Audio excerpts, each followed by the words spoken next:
if I could just go back, I mean, the story, as I understand it, is that you didn't know your brother was your brother. Nope. And can you just elaborate on that a little bit?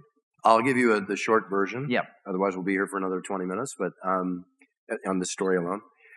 Very quickly, back in the, I would say the mid-'80s to late 80s, Mike Tyson became very popular in boxing. And he brought boxing back to the forefront where it was the water cooler conversation on a Monday, the way the UFC is today for the fight fans, and boxing for big fights too. I'm not saying, I love boxing, by the way. Believe me, I love boxing.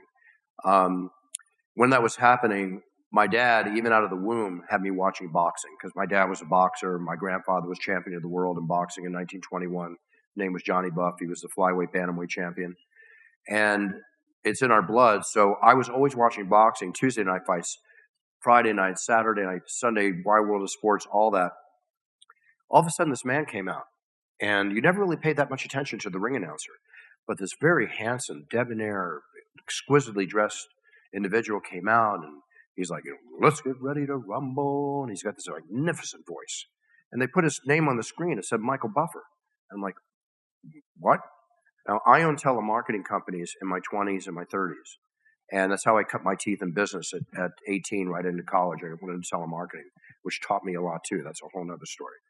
I sold good products, sold office supplies. I didn't cheat people like the Wolf of Wall Street. I did it very legitimately. I made a lot of money at it. But before the internet, I saw every phone book in the country, which I would train the salespeople how to work out of. I never saw my last name in a phone book. Now, all of a sudden, I'm looking on the screen. It says Buffer. I go, what is this?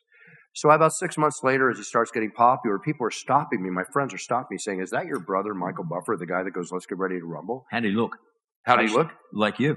Well, he's really handsome, so I don't want to say that he looked like me. Some people say we look alike. I go, thanks very much. I appreciate that. But I said, no, my brother's Brian, who I grew up with my whole life, my older brother.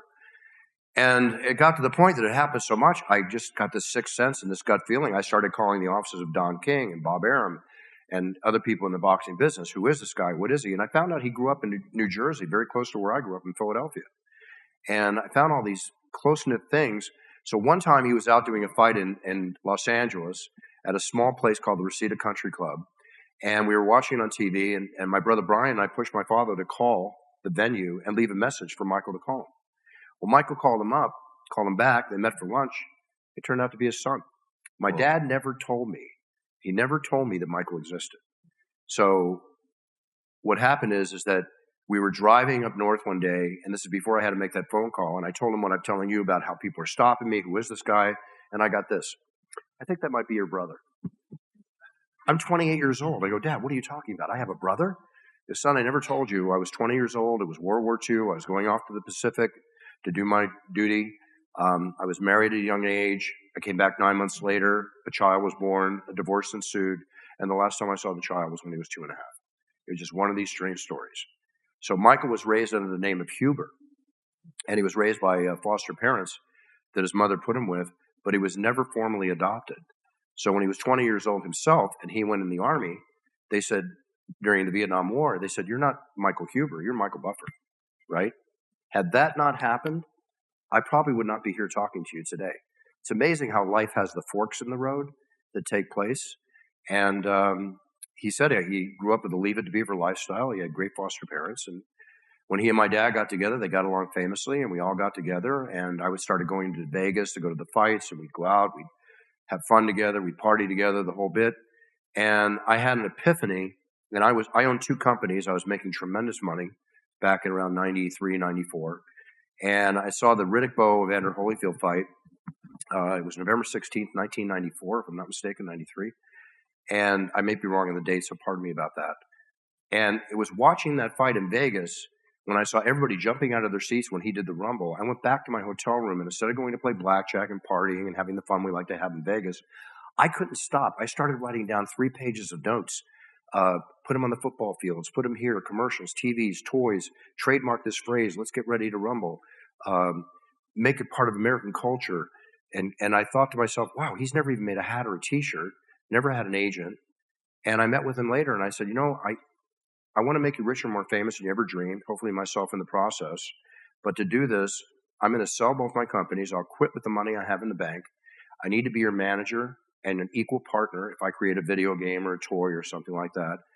And I guarantee you, I'm going to make you bigger than you've ever been and the whole 9 yards. And he goes, well, how are you going to do all that? I said, I don't know. I really don't, but I'll figure it out. I just need to know you're cool with it and let me go to work. So I started traveling the country with him, shaking hands, taking names, taking cards, making calls, going to trade shows. He had trademarked the phrase, but not properly to really protect it. I met with attorneys and formally trademarked it. And if I could segue for a second, one of the things that got me the trademark idea that's happening right now is Pat Riley was coaching the Chicago Bulls basketball team. They had three-peated, and he trademarked three-peat. And I read an article where he made $1.5 million in licensing by trademarking. I wasn't aware you could trademark a phrase. That gave me the idea, along with other emphasis, to go in there and get that 5 words of air, let's get ready to rumble trademark properly. And now, some 30 plus years later, the Kansas City Chiefs, who I hope do not beat Philadelphia because I'm a Philadelphia Eagles fan, are playing in the Super Bowl.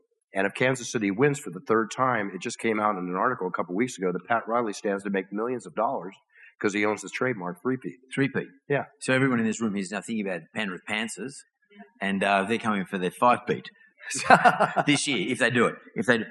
That's a great story. Probably more importantly, from my point of view, like how do you build a relationship with? I mean, outside your business relationship with your brother, how do you build a personal relationship, and how was that process? How did you undertake that process as well as being his business partner? Sure. Well, when you make people millions of dollars, they sometimes have a tendency to be your best friend. They tend to like you, yeah. But aside from that, all kidding aside, Michael and I have always gotten along very well. He's a great guy. We did not grow up together. We are very similar in many ways. We are not similar in many ways. And from day one, we always got along. And the one thing I do is I always talk and act with total honesty. And that's very important when you're doing business with somebody. And I've never done anything in business where, being the announcer that I am today, where I put myself before him. I still, as his manager, it's all about him. Something comes from me, I keep everything totally separate. So I just treat it on the up and up. I treat it on the best level. And we've had a lot of fun creating this. And actually, what we've done together is studied in trademark law. I found out at universities in American college that we're a subject of trademark law because of what we've done with Let's Get Ready to Rumble, which is an honor.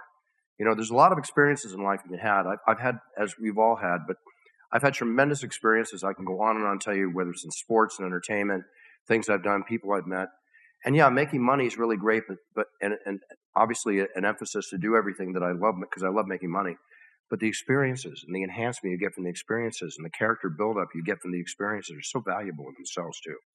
And we both cherish all these experiences together.